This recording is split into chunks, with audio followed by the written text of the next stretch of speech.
Welcome back to WagerTalk TV. If you could ever see us in the breaks, guys, when I got these two guys here, we've got Teddy Covers. You can follow him at Teddy_Covers, and our man Tony Finn at WagerTalk on Twitter. How are you doing today, Tony? Absolutely outstanding. It's Friday. It's Friday. Every day's Friday. No, when you get my age, every day's Friday. Oh, Lordy.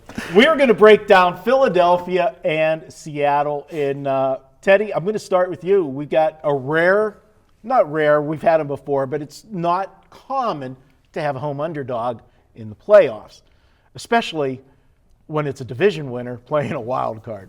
I mean, what's the ATS number? I got 15-6, the home dogs against the spread in this relatively rare role. And here's the most interesting part about it. Seattle's road chalk coming in off back-to-back losses. Yeah. Of the 21 previous teams that I think the database goes back, I forget it's the 1990. I think it's the 1990 database that came from. Of the 21 teams that has been road chalk in the postseason during this span, exactly 0 of them coming off back-to-back losses, which speaks volumes about where the Philadelphia Eagles are being power rated right now. Yeah. You know, Eagles made money for me down the stretch. And I understand they're without their top 3 receivers and their top 2 running backs and their left tackle, and now Zach Ertz is, and issues on the defensive side. I understand all of that. They're not that great of a team right now.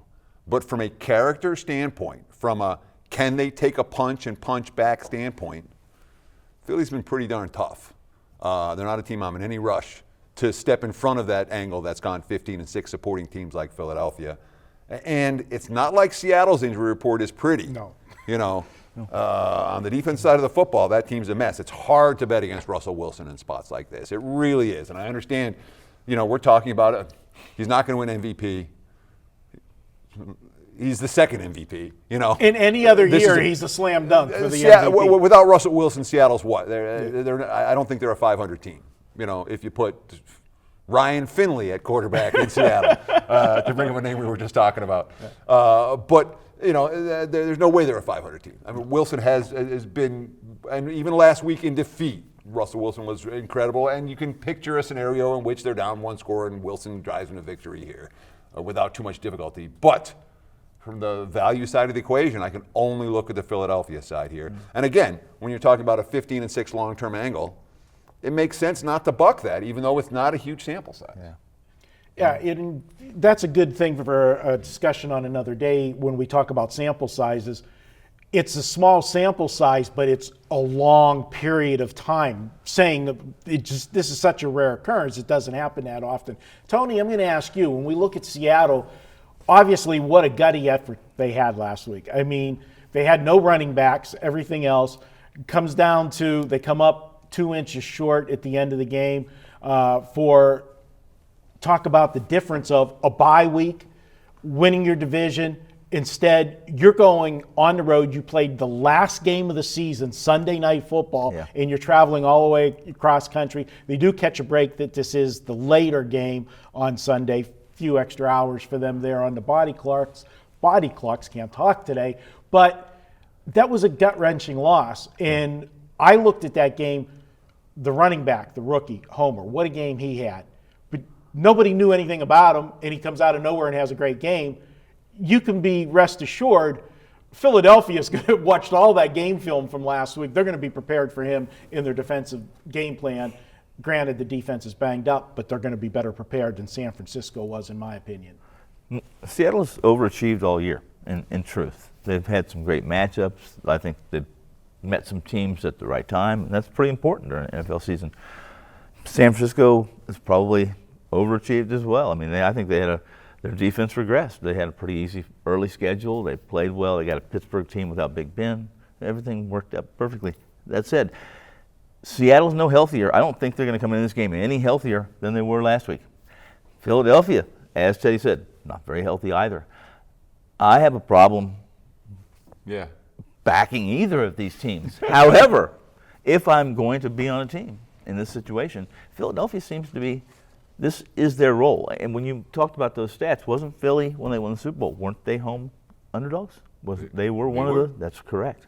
This is a situation where a coach that he's not quite Andy Reid, but he's got a lot of Andy Reid attributes, and I like Peterson. I like Philly in this situation. I even like Nagy. I like the whole Andy Reid tree, but I like Pete Carroll, and I like Russell Wilson. You guys you're spot on all this. Really, what Seattle's done is Russell Wilson, but a lot of it I give a lot of credit to Pete Carroll as well. Teddy, this is a rare in-season revenge game for non-division foes, and I know revenge is something that's overused in sports. But what I will point out from that game is, although Seattle did beat them 17-9 in that game, they were the benefactors of 5 turnovers. You get 5 turnovers in a game, you're supposed to have more than 17 points on the board usually. Well, from a total standpoint, that it certainly stands out that the Seahawks offense had their share of difficulties against Philadelphia's defense. And the Eagles' defense has had very sharp home road dichotomy. You can really look at the numbers, and even watching them visually. Again, I watch NFL every Sunday all year long.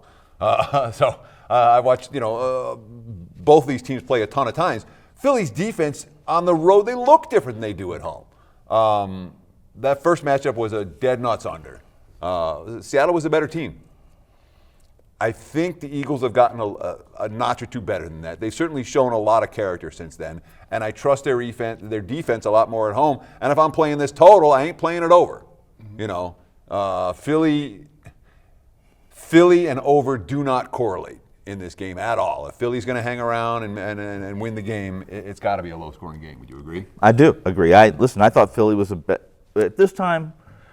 Next year I may feel the same way. I doubt it, but in September I thought Philly was the best team in this division, and I thought they were destined to be one of the favorites at this point to win the Super Bowl.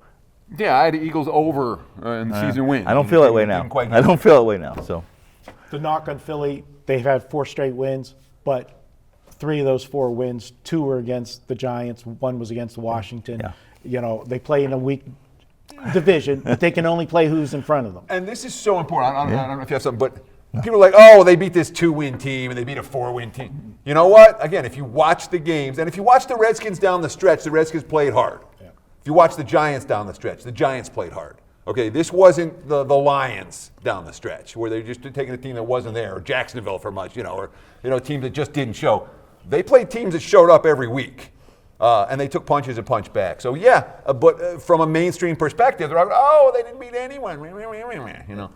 If you watch the games, you know what I'm talking about. Yeah. Last stat I'll throw out: your last 9 games, the Philadelphia defense, 7 of the 9 opponents they held to 17 points or less. Yeah.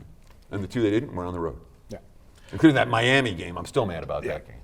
All right, guys, great stuff. Hey, you want to get 7 days of all access from your favorite WagerTalk.com or SportsMemo.com handicapper? Well, you can do so for just $79. That's a $40 savings off the regular rate to receive every play in all sports from your favorite capper. This includes all 5% plays. Those sell for $40 by themselves. Just use coupon code SAVE40 at checkout. Till next week, guys, we'll be back with more. Enjoy the games this weekend, and let's cash some tickets here on WagerTalk.com.